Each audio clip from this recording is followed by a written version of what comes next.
Well, unfortunately, I'm not a historian, and I won't be able to regale you with great tales of Sir John Monash, but I am a passionate supporter for this cause, and I look forward to working with each and every one of you to fulfil that end over the next 18 months.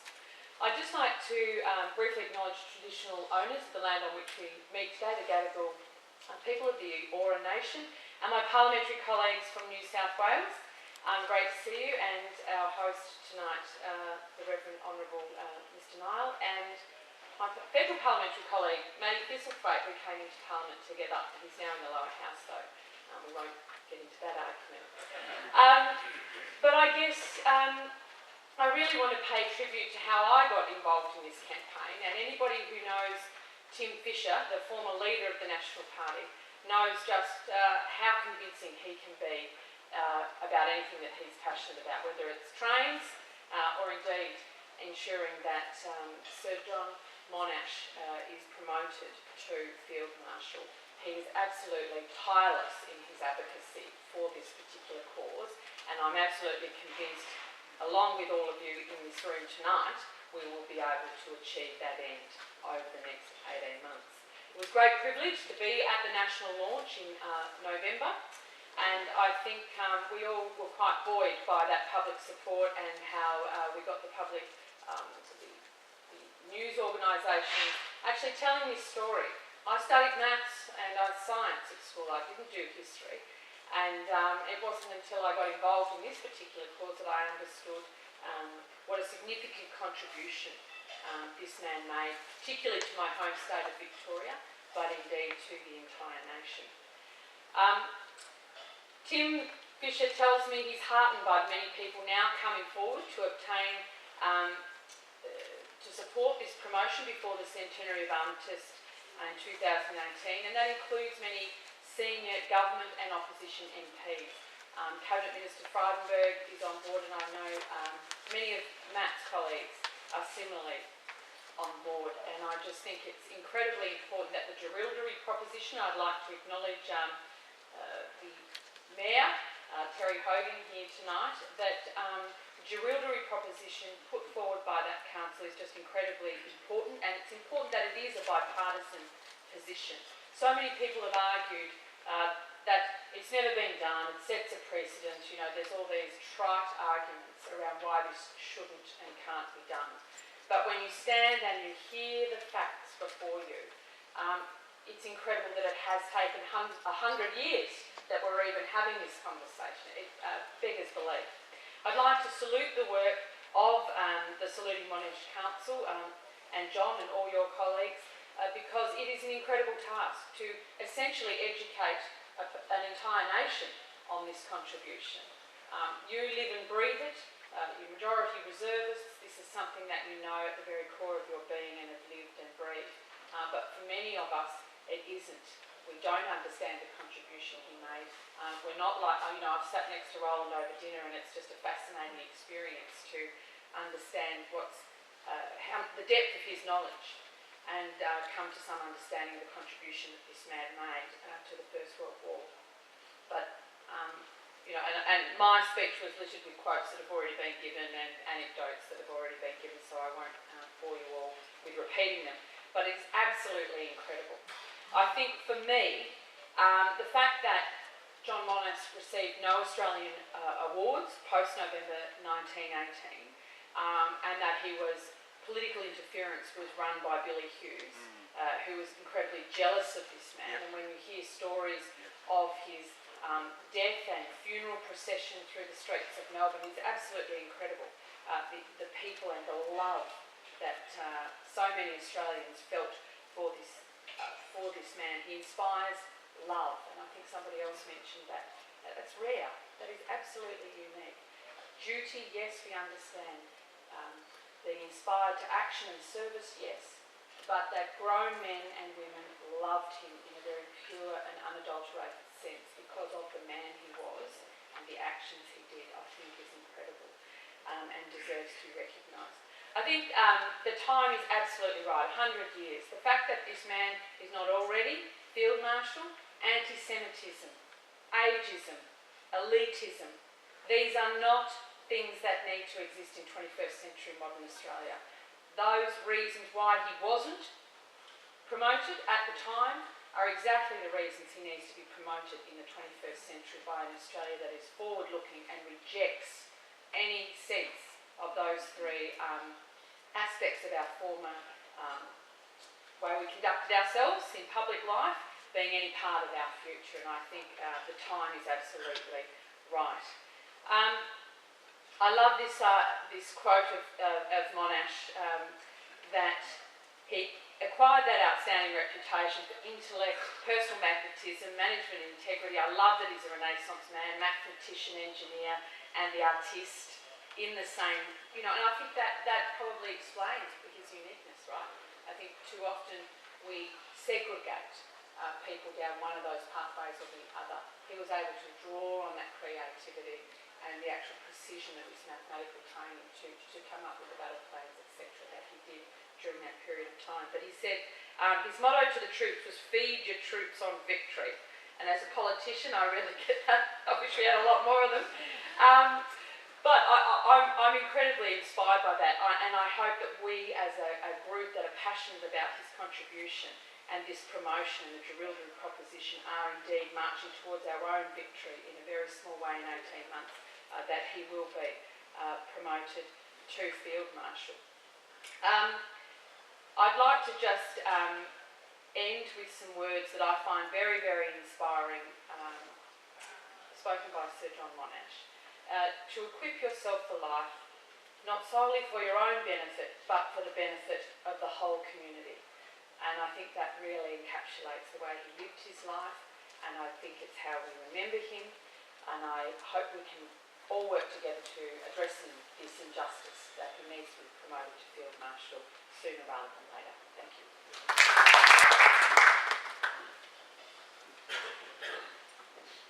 Thank you. Good evening, everyone, and thanks for the opportunity to join you all for the launch of this very important movement in New South Wales. Can I also acknowledge the Gadigal people and pay my respects to elders past and present. I acknowledge all of the New South Wales representatives that are here tonight. Darryl, Fred, I saw the Minister here earlier, David Elliott. Of course, my parliamentary colleague, Bridget McKenzie. I think Bridget, although we don't agree on many things, we're at opposite sides of the aisle in terms of politics, we do have a good mateship because we came into the Senate together, and I think we're proof that you can have friendships across the aisle in the federal parliament, and it's great to be able to work with someone like Bridget on a cause like this where we do actually agree and something that is worthy of the nation doing. I also acknowledge all of our veterans and RSL representatives that are here tonight. I want to tell you that if you've got Lieutenant Colonel John Moore and the likes of David Deasy and people like that working on a cause like this, you're going to succeed. And the reason for that is I got to know John and the Reserve Forces Day Council through the campaign for recognition of our Boer War veterans with a memorial on Anzac Parade in Canberra. And I came to support the movement many years ago as a senator and worked with the organisation. And I've just been really impressed by their dogged determination to make this a reality.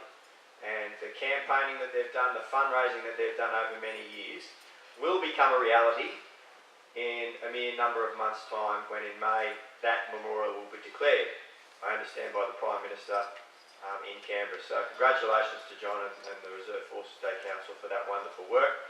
And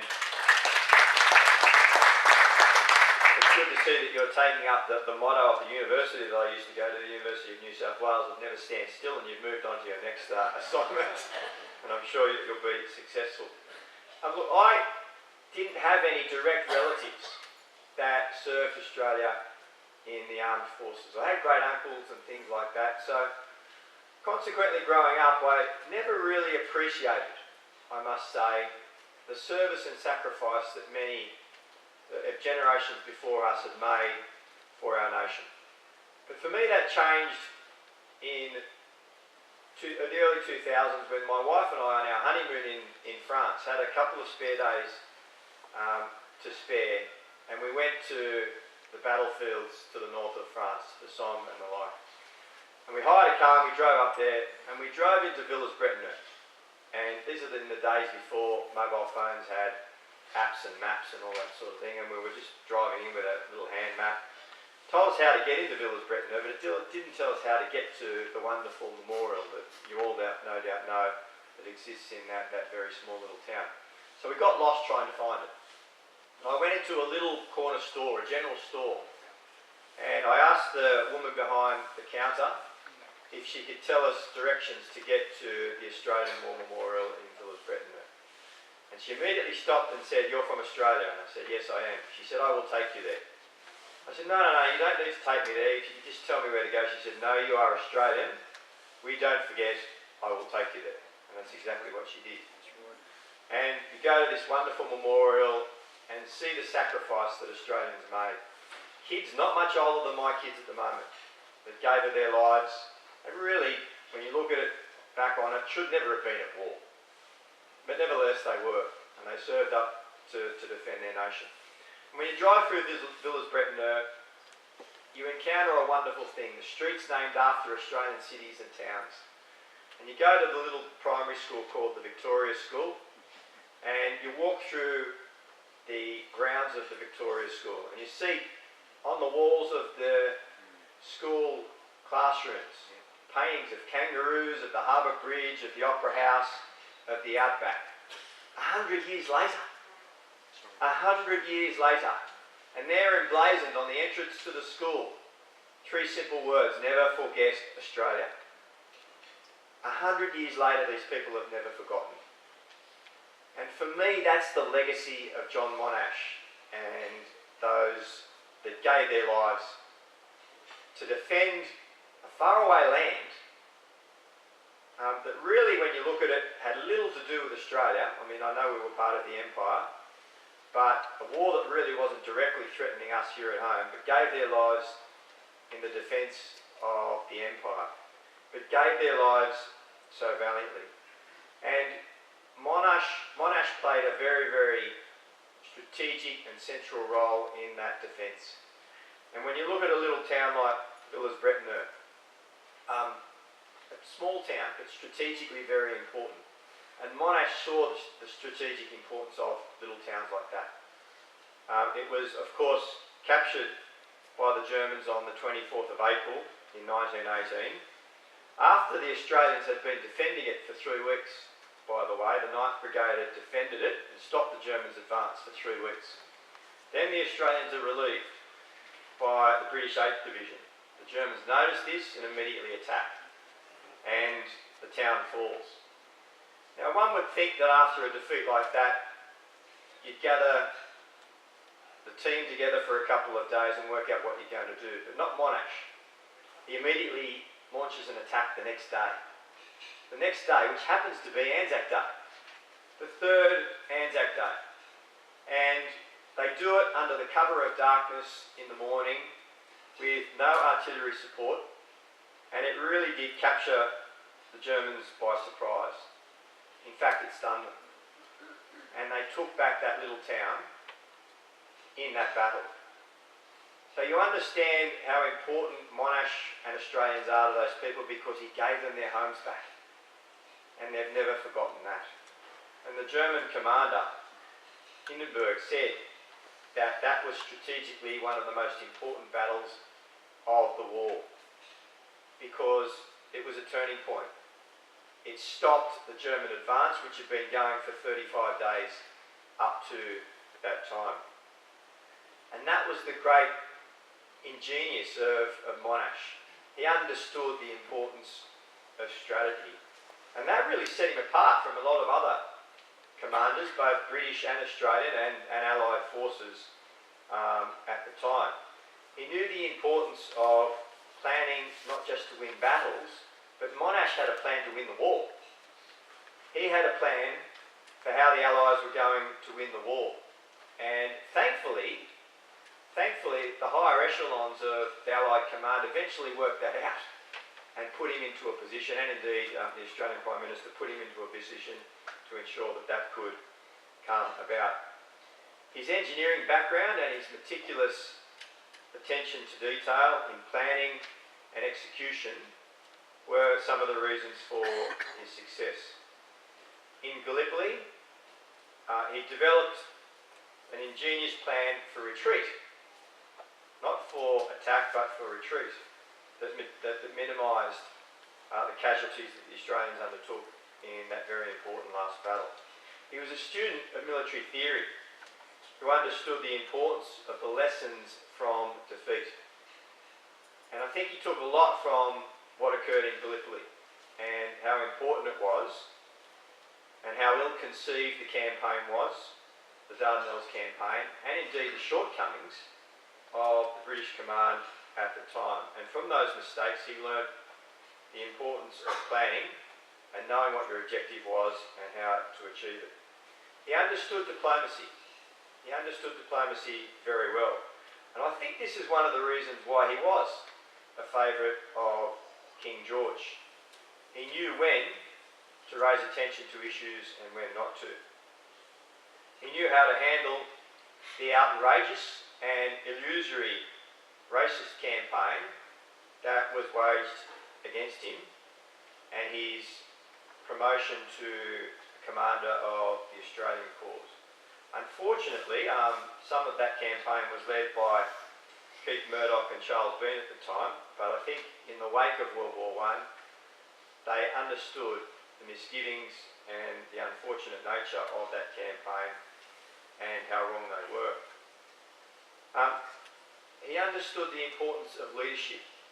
He was a fantastic leader and a remarkable leader of troops who understood the importance of respect for those under your command and indeed their welfare. But most importantly, I think the great beauty of Monash is that he was instrumental in transforming British and Allied views of the Australian soldier and all that we could achieve as a fighting force. In Gallipoli, there's no doubt that the British saw us as ill-disciplined. They saw us as inexperienced, and that is, I believe, some of the reasons why in some of the battles we were used as cannon fodder for ill-conceived British command. But by the time of the end of the Western Front campaign, the British saw the value of Australian soldiers and Australian command. And that's evident as Roland Perry mentions in the Battle of Amiens. And my favourite quote from Roland Perry's book, which is just fantastic, and once you read it you can't put it down, is when the Australians go to assist in the Battle of Amiens, and under extreme pressure, the British troops, the Australians arrive on the 26th of March 1918, and their British commander, General Congreve, says when Monash walks through the door, quote, "Thank heavens, the Australians at last." To me, that sums up Monash and his transformation of the views of the Australian soldier throughout the course of World War I. Field Marshal, I think Field Marshal indeed for General Sir John Monash.